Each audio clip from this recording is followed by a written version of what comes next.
Good morning, everyone. T-Speaker222 with the ISO headquarters.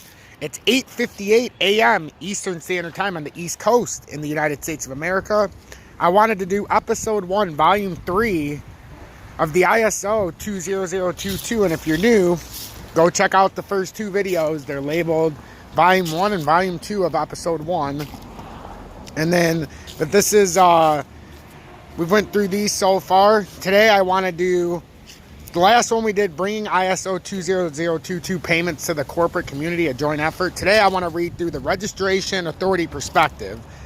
And this is the ISO newsletter. So this is what we need to be paying attention to. So let's get started. And then I'll let you guys go because I'm going to do it one at a time so that we can be on the same page and understand what's going on here. Make sure to hit that like button. Turn that bell notification on and subscribe to the channel if you're new or returning. We're getting close to 600 subscribers. Also, if you want to check out my other content, check out my XRP Future Millionaire Partnered page, which is almost at 4,500 subscribers. And my Swing Traders Anonymous, which is approaching 900 subscribers and is almost eligible for partnership. So that's exciting. So hopefully one day we'll get this station also and have the three-peat of partners. So the last few years, so this is a registration authority perspective. The last few years have seen a steady increase in the level of community engagement and discussion around the adoption of ISO 20022. Target 2 went live in 2007 using ISO 20022 for cash management. Since then, many European banks have joined SEPA, where ISO 20022 messages are the recommended format for all Euro payments. We are also seeing a growing number of initiatives across the globe to abandon domestic payment standards to favor of the ISO 20022.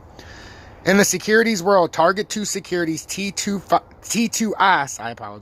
announced their intention to go live in 2012 using ISO 20022. Euroclear has also announced that their new platform will go live offering a mix of ISO 15022 and ISO 20022 messages, and have shown their commitment to the ISO 20022 by taking the lead in the creation of new standards to complete the gaps in the security space. The adoption of ISO 20022 is also extending beyond Europe to Asia, and the US JASDIC and DTCC now both have concrete plans to offer ISO 20022 in addition to their proprietary standards. And we are seeing growing interest from other entities such as Straight in South Africa, but perhaps one of the clearest indications of the success of the new standard is that for the first time, so many standardization bodies are working together towards a common goal that will enable ISO 20022 to become a global multi-syntax standard that will continue to increase automation and lower both risk and cost in the industry. True interoperability is now within reach as more of these standardization bodies work on harmonization of the business model and repository elements, which will support messaging in multiple syntaxes.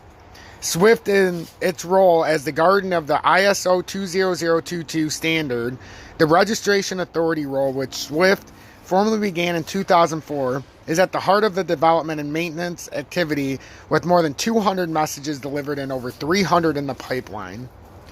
The registration authority has received submissions from more than 15 different organizations and is seeing a keen interest from a growing number of firms, financial institutions, and vendors to integrate the repository components within their own applications and services. XBRL's continued interest and participation in the ISO 20022 process serves to highlight that the ISO 2022's influence is now extending beyond the transaction lifecycle into the accounting and reference data domains. Alignment of our respective elements and components to ensure the interoperability of data is another important step in the journey of the ISO 20022 community adoption. Rules are not sacred. Was required the voting, RMG members were not clear. This is from page 3, so I think this was from the above. Officer's position must be shared from another one we did, and we said we'd get back to this when we made it there. Or even among the financial functional domains to ensure equal representation for payments and securities, for example. What would be the procedure in case of a tie? The rule subgroup discussed and proposed a set of rules around officer terms and voting procedures. We now have staggered terms to smooth succession and a set of clear guidelines to deal with all possible outcomes of the vote. These rules are recorded in the ISO-20022 registration body's governing document. The registration management group will be 5 years old in January 2010, and like any 5-year-old, it is encountering new stimuli and having to learn to adapt. In 2009, the rules subgroup was asked to define rules to help the SCGs achieve, and this is how far back this goes, guys. This goes all the way back, these rules, and that's why they're talking about all the way back then. Some of these articles that were put in here are way back, so it's cool to read this and see how it's actually adapted, and then to see new stuff coming in.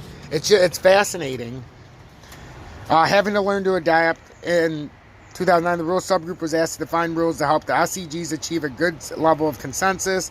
The maintenance process for change requests and rules to help further define the role of registration authority. We have been well supported by a core of dedicated members who provide sage advice on sometimes emotive topics, and by Swift and as his role, the registration authority, who continues to keep the ISO-20022 website up to date with the relevant procedures and rules. So that covers our section today, the registration authority perspective. Our next one will do the evolving out of the Galapagos Island, a migration to ISO-20022 Japanese case. These are fascinating when we get into these cases. So hopefully you guys stick around and you guys want to hear more. Make sure to hit that like button. It's been an honor.